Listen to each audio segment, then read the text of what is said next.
Oh, you must be the new diesel truck owner. Well, welcome to Hammerdown Motorsports. Today, we're going to talk about that decision that you made to buy that $12,000 or more extra option on your F250, F350 to go into a diesel truck because you know you had to have it.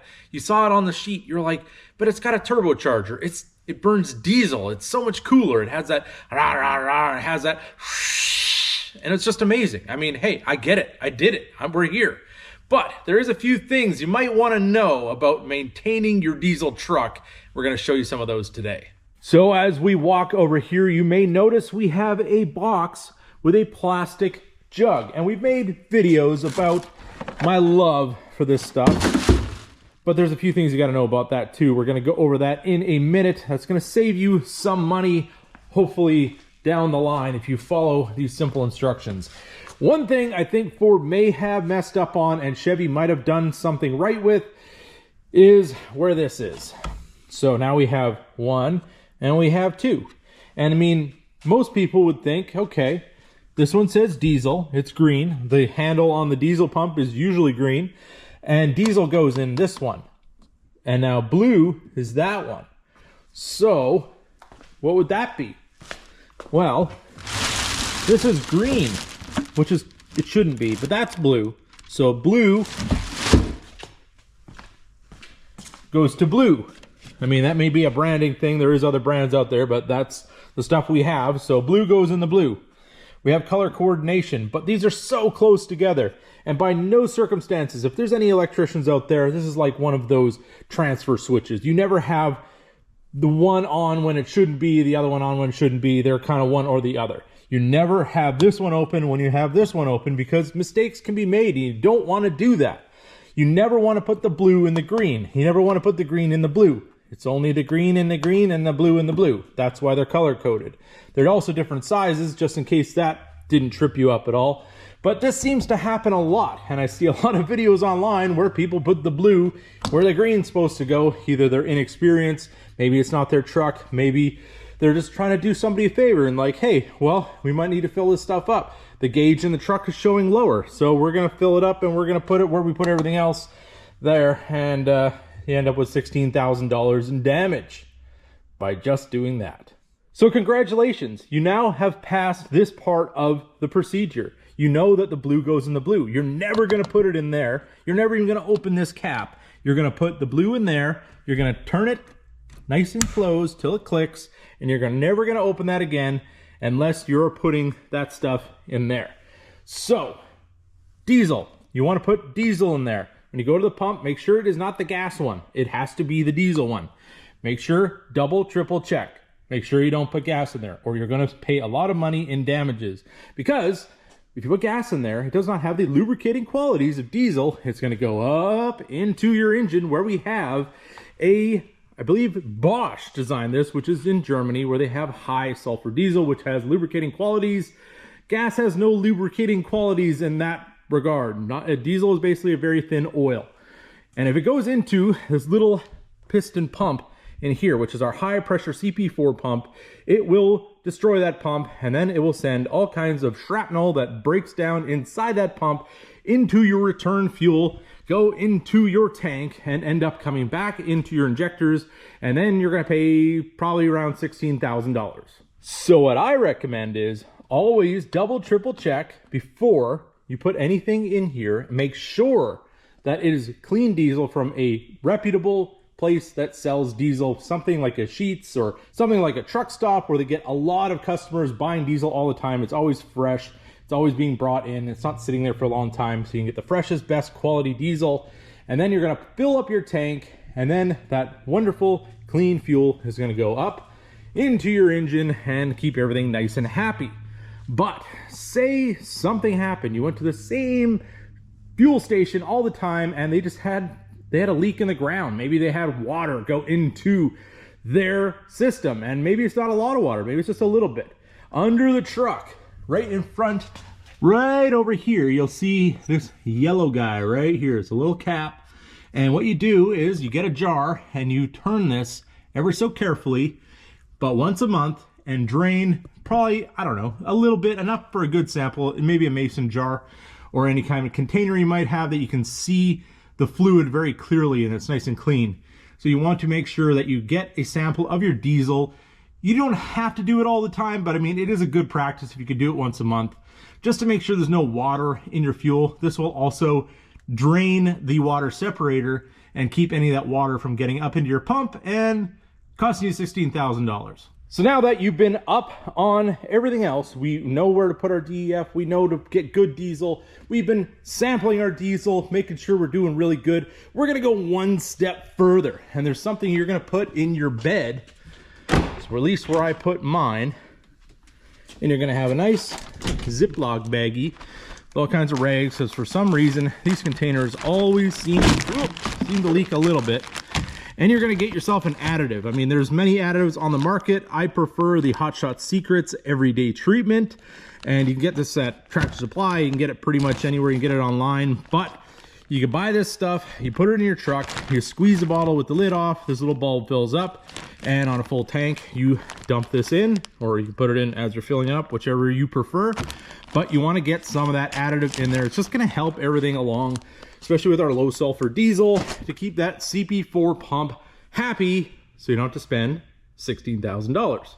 So now you've done all of the good things. You never put DEF in your diesel. You made sure you got clean diesel. You put an additive in. You've done monthly samples and made sure there's no water in it. There's still another step you can take. Now we go over here, we got the hood open, and we do not have one of these yet on this truck, but it is still fairly fresh. We only have like not even 7,000 miles on this, but it is in the plan for the future.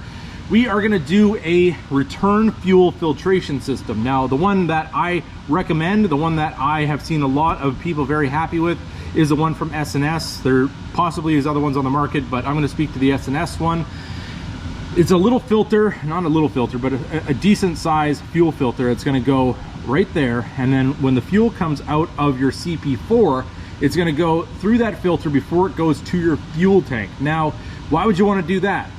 Because your CP4, if it throws shrapnel, it's gonna fill everything full of that. Now, if you can filter that, it's the return fuel, it's not gonna go to your fuel tank, it's not gonna come back to the injectors, and you're not gonna have to pay $16,000. Even if you're off warranty. I mean, I've heard people say this, it may be a warranty concern because it's aftermarket. Drop in the comments what your thoughts are on that. But I would way rather spend $1,200, I believe that's what they are, for a CP4 pump, and not have to have all my injectors replaced, all the lines and the fuel tank, even though that's what the factory wants, because you're, you know, running their fuel filters, and this is just something that makes the system better. I'm not sure why they don't do it from the factory, but thank goodness there is the aftermarket that is doing things to save these disasters from happening. So we've done all the things now. We've done the additive. We've got good fuel. We're sampling our fuel. We didn't ever put DEF in our diesel tank. We have a CP4 disaster prevention kit from S&S. What else can go wrong? Well, there's more. Well, let's take a walk over here. Now, I just filled up my DEF tank, and trust me, I did even have a little touch of anxiety when I did it to make sure, and I have this when I fuel up too. I always double, triple check I'm putting the right thing in the right place, but I put it in the right thing. We're all good. We can move on with our life for a little while. There is DEF fluid. Now, there's a few things you got to know about that, because they didn't make this easy for you either. You can go into a store and you can see they have the blue DEF, and you think you just buy it and pour it in and everything's fine, right? Not exactly. They give you this number right here, which just seems like a serial number, right? If I look here, it says 23. So yeah, this stuff should be good. It's made in 2023, right? Well, actually, this stuff was made Friday, June 24th, 2022. So they confuse us with this as well. And I'm gonna tell you how to decode these very, very easily.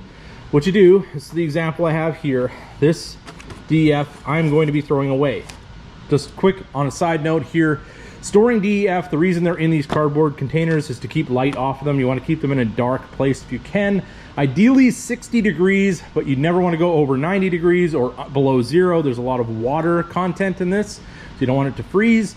So yeah, 60 degrees, less than a year old, possibly. You can push it a little further if it's stored well, but good rule. Stuff isn't crazy expensive, and I wouldn't want anybody to damage their system. I would say a year is probably the threshold, at least it is for me.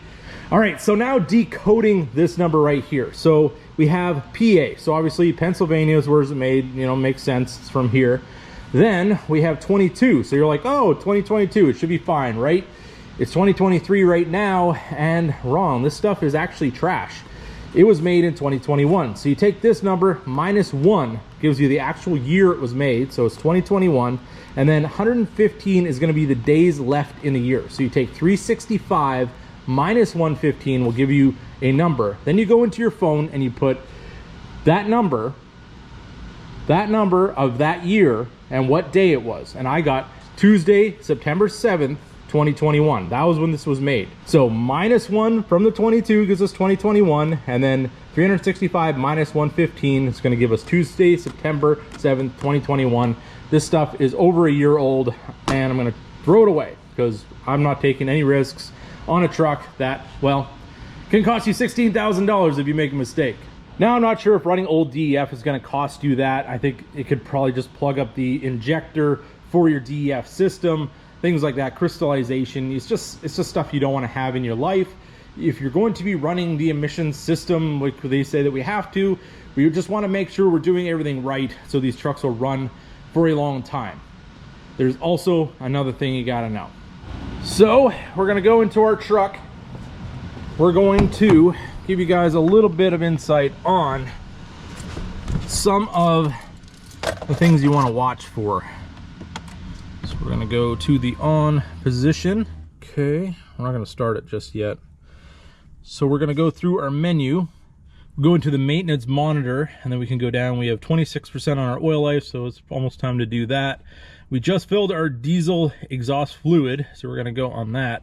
And you can see, even with a full jug, it's not even entirely full yet, but when we start it, maybe it'll go up. I'm not entirely sure. A lot of times it says 5,000 miles for an entire, like, full cycle on it.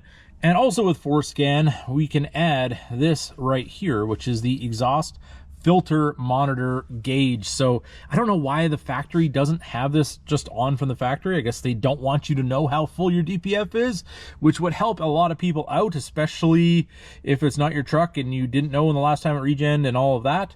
But I keep an eye on this all the time. Mine's at 45% full. We're good to go. You do not want to shut your truck off during a regen. That can really be damaging to your DPF system. You don't want that filter being plugged when it's trying to regen itself. It might not be able to regen it properly if it's halfway in between and then you shut it off and everything cools down. You will be able to tell slightly once you get used to it what it sounds like when it is regenning. You will smell a little bit of exhaust heat and stuff because it does do a lot of heating, whatever, to burn that soot out and all of those fun things. But having this is very important, and it's very nice to have. If you have ForScan, definitely put that on your truck. Also, we have a Banks gauge here, which will show this as well. I'm pretty sure this should show it without ForScan. So if you don't have that and you just want to get the gauge, it's an easy way to keep that up as well, because usually I just have my digital speedometer up here, and then I'm able to just kind of keep an eye on that up here in the corner. And when I see that percentage dropping, I know I'm regenning. So if I have a stop plan where I'm going to shut the truck off, I keep it going. I just keep driving if I'm on a trip or something like that, just to make sure that goes down to 0, so we can make sure it's fully cleaned out before we shut the truck down. So now we're really smart about our diesel truck. We know all about all the things not to do that are going to cost us a bunch of money. Well, is there more? There's one more thing. So over here, I have just mocked up, and it's not even fully installed yet. You guys are gonna have to watch the next video because I'm gonna make a whole video on this in particular. But if you look down here in the dark, which I'm sure you can't see, listen for the click. Little click right there. I have hidden a knob underneath the dash for our high idle. Now, if you've had one of these trucks in the winter, you know when you start them when they're cold, they will idle up on their own to keep everything going and warming up. And diesels don't like cold. They don't like to warm up in the cold unless they're at an elevated idle. Also, I've heard keeping that oil pressure a little higher for your turbo is going to help that last longer. So letting it idle at just your regular idle, sitting for a while can be bad for them. We do have the BD Diesel high idle system, which I am installing currently, and I will be making a video on as well. Very, very simple plug and play system. Mounting that is probably the hardest part, and I decided to go as stealthy as I possibly could. You can stand back from here, even though it's dark, you wouldn't be able to see where it is, and it's very easy to access. But with that, all you do, put on your park brake, turn that little knob, and you can set your idle elevated, even in the summertime, and it will keep that oil pressure a little higher, keep everything moving, and it's just better for your diesel all in general, and keep this thing lasting as long as possible. So there it is, everybody. That is my advice. Those are all my tips, tricks, and all the things that I can think of to try to make your new diesel fully with all the emissions stuff on and a CP4 pump running as good as it possibly can without doing more fun things, which we all would like to do, and maybe some of us are gonna do, but you just gotta kind of, yeah, we're not gonna talk about that. But either way, this is what you wanna do. These are the things you wanna remember, and if you're new to diesel, this is some stuff that I would definitely recommend to anybody trying to buy one of these trucks and maintaining them and keeping them running for a long time. So if you made it to this point in the video, put 16,000 in the comments below, or anything you'd like to say. With that being said, I hope you guys enjoyed this video. If you did, don't forget to give it a big thumbs up. If you're new to the channel, hit that subscribe button. And as always, keep that hammer down.